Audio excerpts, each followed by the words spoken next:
entra una procesión y cuando abro mis ojos y veo que frente a mí hay un crucifijo y yo digo, qué raro que en una iglesia evangélica haya un crucifijo. Pero cuando veo, no estaba en la iglesia evangélica de la iglesia de mi amiga Ginny, estaba en una iglesia católica.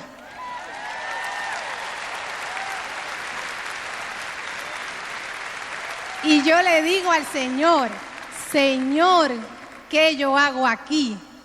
¿A dónde tú me has traído a mí? Yo le digo, Señor, vuelvo y te digo, si es esta tu iglesia, hazme entender el misterio que tú tienes. Y en el momento de la consagración,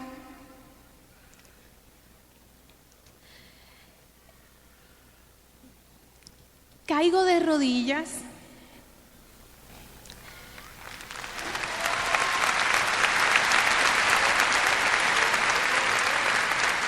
y adoro a mi Señor y le digo al Señor, Señor, wow,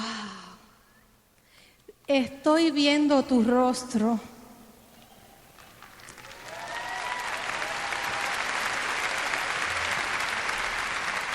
Pero salí,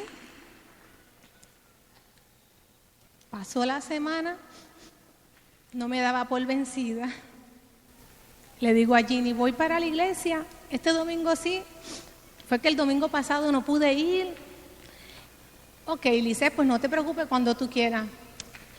Voy el próximo domingo, entro a la iglesia, me arrodillo, vuelvo a la iglesia católica. El Señor me llevó allí, me estaba enseñando, me estaba dando una escuelita.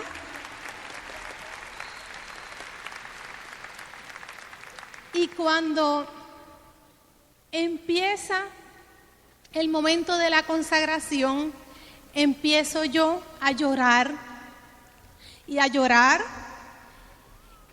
a decirle al Señor, Señor, lo que estoy viendo no es algo que veo en la iglesia que yo iba. Lo que estoy viendo es que lo que está ocurriendo aquí es un milagro. Lo que estoy viendo es que ese pedazo de pan ya no es un pedazo de pan, es el cuerpo de Cristo.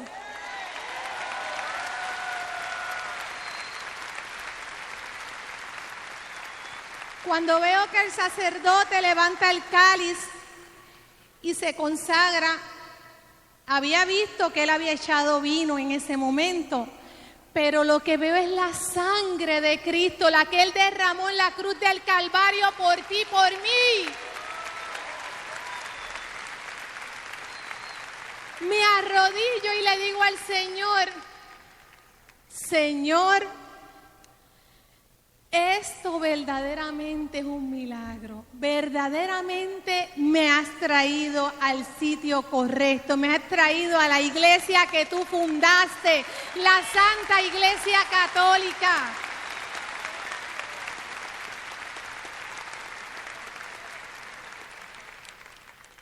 Hermanos, después de ahí, llegué a mi casa y no le dije nada a Fernando. Al otro día me levanto, voy a donde una persona que era directora espiritual de Fernando, que hoy día es la madrina de confirmación de él, y le digo, le cuento lo que pasaba, porque ella es una monja, una hermana monjita, y mi esposo, cuando estaba viendo por la situación difícil que yo estaba pasando, él me decía a mí, Lizeth, ves a donde Sol Blanca, que ella te puede ayudar.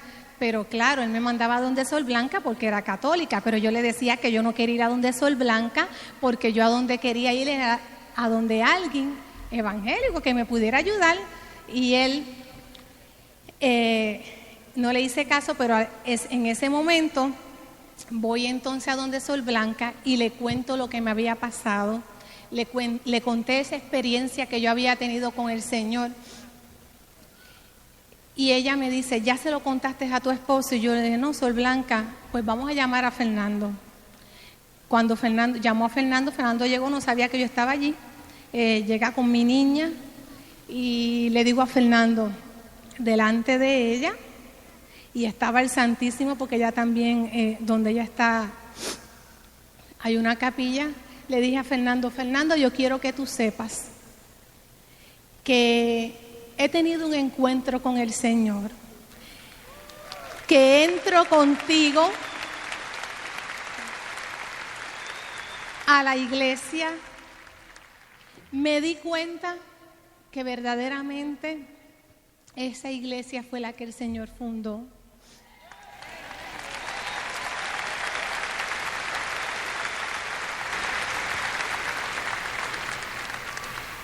Después de ahí, no se crea que todo fue color de rosa, porque ahí fue que comenzaron los problemas. No le niego que nos reconciliamos y tuvimos una rica luna de miel. Y somos ahora más felices que nunca.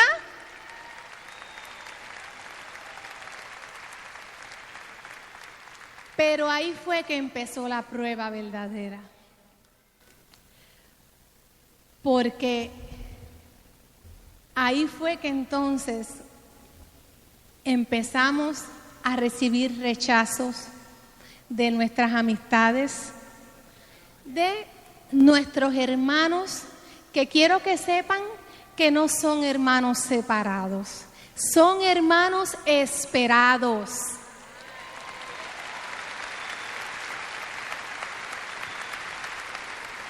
Porque si yo vine, Dios me estaba esperando aquí, así que vengan otros, que vengan más, no es nada.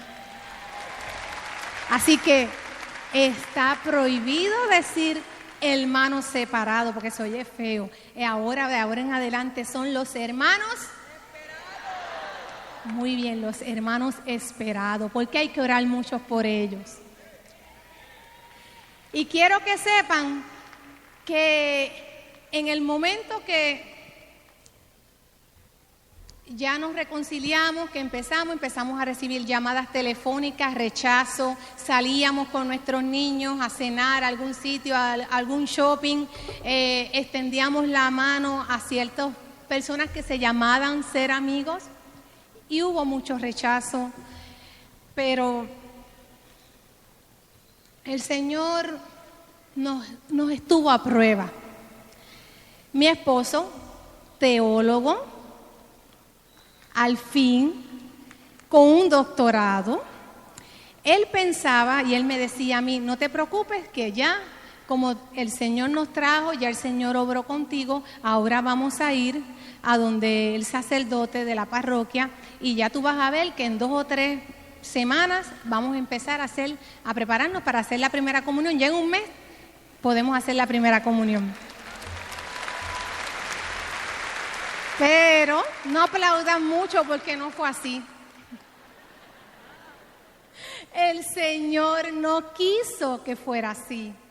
El Señor nos empezó a preparar y permitió, nos refirieron al obispo de la diócesis de San Juan, al arzobispo, y cuando el arzobispo se sienta con nosotros nos dice, ok, ustedes van a entrar a la iglesia, van a recibir su sacramento en la próxima vigilia pascual del año que viene. Un año completo, todos los jueves tras jueves, estábamos como niños pequeños en catequesis.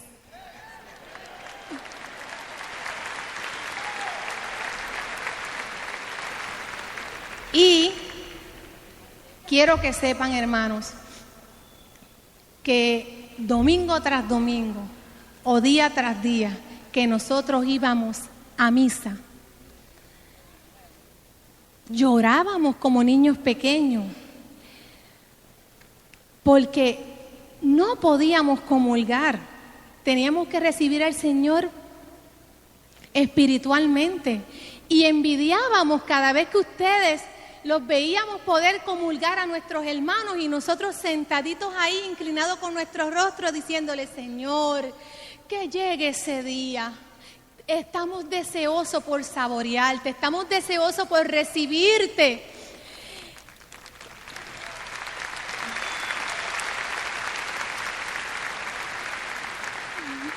Hasta que, gracias a Dios, llegó el día de la vigilia pascual. Ese día bautizaron a nuestros 3 niños. Mi niña Génesis, que es la mayor, hizo su primera comunión. Sus 2 padres hicieron su primera comunión. Fuimos confirmados sus 2 padres, más el Señor permitió que nos casáramos por esta iglesia.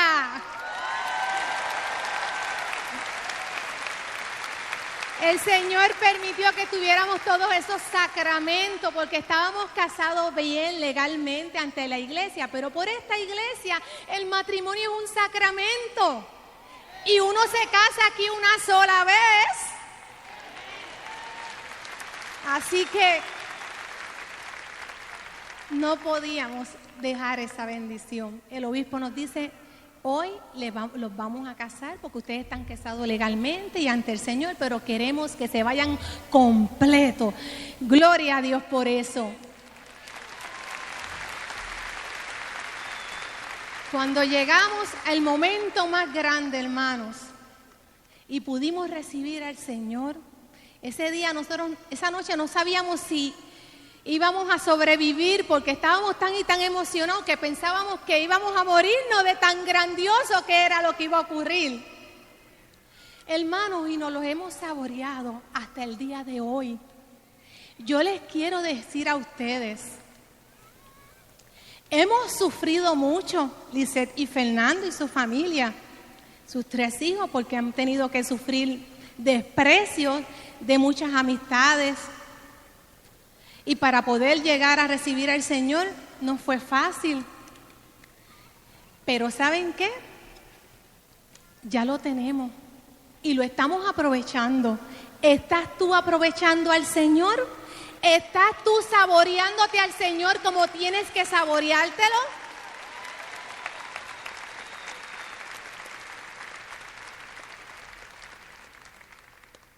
Dice la palabra del Señor: a quien mucho se le dio, mucho se le va a exigir. Y esta es la única iglesia que la tiene todo, que lo tiene todo. Tenemos todos esos sacramentos.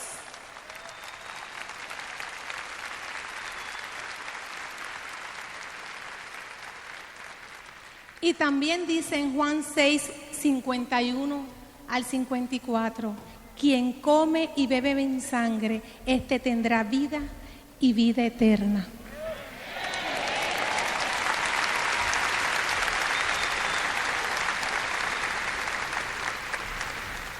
Y yo quiero decirles que si hay alguien aquí que pudiendo comulgar, que pudiendo saborearse a ese Señor vivo que está presente todos los días en un sagrario y en un altar, porque en diferentes partes del mundo, yo quiero que ustedes sepan que por eso esta iglesia es maravillosa, es universal, porque ahora mismo en diferentes partes del mundo se está celebrando una Santa Misa. Y quiero que sepan que a veces, teniéndolo todo, teniendo al Señor, habiendo naciendo en esta iglesia, hemos visto personas que no se acercan al Señor pudiendo hacerlo. Hermanos, no desprecien al Señor. El Señor va a juzgar de usted si teniéndolo y no lo recibes. Acércate a ese sacramento. Yo te voy a decir, hoy vamos a poder celebrar la Santa Misa aquí. Si tienes la oportunidad antes de salir de aquí, y tal vez hace meses, años, y pudiéndolo hacer, te puedes acercar a ese sacramento de la confesión y acercarte y reconciliarte con el Señor, va a haber fiesta en el cielo, porque vas a recibir a mi Jesús.